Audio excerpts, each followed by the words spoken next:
Unless someone tells you their gender, you literally have no way of telling. One of the worst parts is I was just really excited to get to date another lesbian. I want to stab all of you to death as many times as I can. All right, guys, it's time for everybody's favorite part of the podcast, where I react to unhinged LGBT TikToks. Up first, do extreme trans activists wish death on people who disagree with them?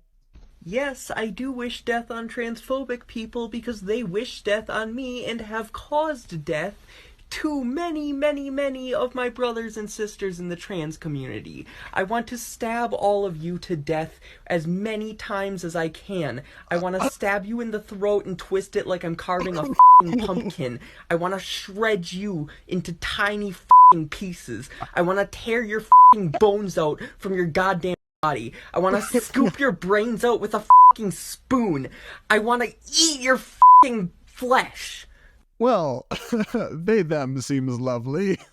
Seriously, can somebody tag the FBI in the comments to go make sure this person is okay and not going to hurt anybody? This is an extreme example, but unfortunately you do see a lot of trans activists who think it's okay to perpetuate violence against people who disagree with them. That's fundamentally flawed as a moral question, but is also some of the most counterproductive politics I've ever encountered. You don't convince people by reaching out with a closed fist.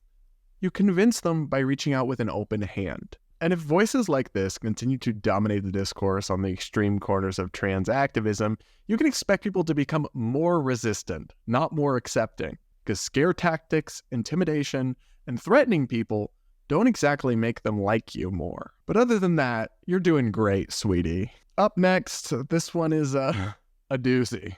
A reminder that unless someone tells you their gender, you literally have no way of telling. And yes, that includes your own children. I don't care how young they are. So this kind of thing is just so silly to me. I mean, we do have a way of telling, because like 99.9% of people, their birth sex, their biological sex, which we can almost always tell, is exactly how they identify and what gender they are.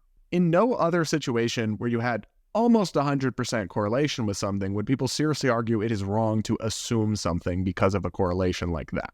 And look, if you do encounter a person with gender dysphoria who identifies as a different gender, I do think you should be polite to them and either refer to them how they would like to be referred, or at least try to avoid purposefully referring to them in ways that make them uncomfortable. But don't tell us that we have to stop engaging in perfectly normal and rational behavior in the name of tolerance just to account for extreme minority exceptions and examples. You're just going to confuse people and make them more hostile to your community. Up next, this trans woman is very upset that lesbians won't date her.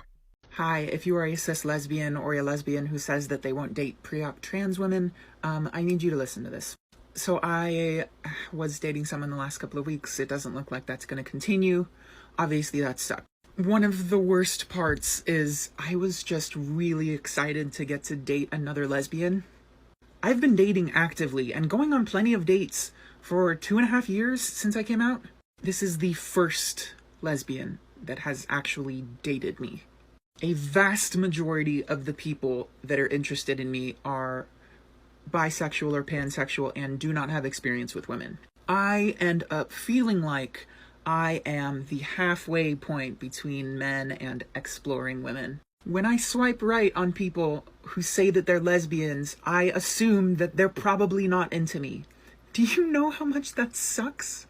This is what the discourse causes in real life. Honey, it's not the discourse that is preventing lesbians from not wanting to date you. It's the fact that lesbians, by definition, aren't attracted to male genitalia or to biological males more generally. That's kind of inherent to the whole lesbian thing. And that's fine. That's the way they are. It's the way they are inherently oriented. And it's not something that you get to rewrite or rechange or decide is problematic in the name of your own movement. Of course, I want you to find somebody and be happy, and there are plenty of people out in the world who will want to date you exactly how you are, as a trans woman. But yes, those people are going to tend to be bisexual, because that makes the most sense. It's weird that you would be so hung up on dating a lesbian as opposed to a bisexual person anyway. I mean, why? And it's this kind of thing that makes people who are same-sex attracted, be they gay or lesbian, feel like extreme trans activism is a threat to our own rights and our own acceptance. It is okay to be only attracted to members of your own sex, which does not include trans members of that group. It doesn't make you problematic. It doesn't make you a bigot. It makes you gay or lesbian, and that is okay.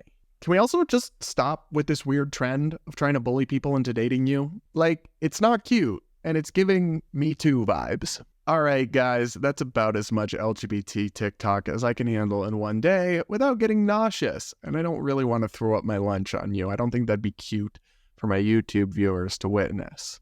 All right, guys, thanks so much for joining us. Check out the links in the description to see more of Billy's work. And if you enjoyed this episode, consider dropping a like, subscribing to the community, or commenting and letting me know what you thought. And with that, I'll see you all in my next video. But if you somehow still want more Brad and you want more damage control content, you can keep watching and check out my interviews with Blair White and Buck Angel next.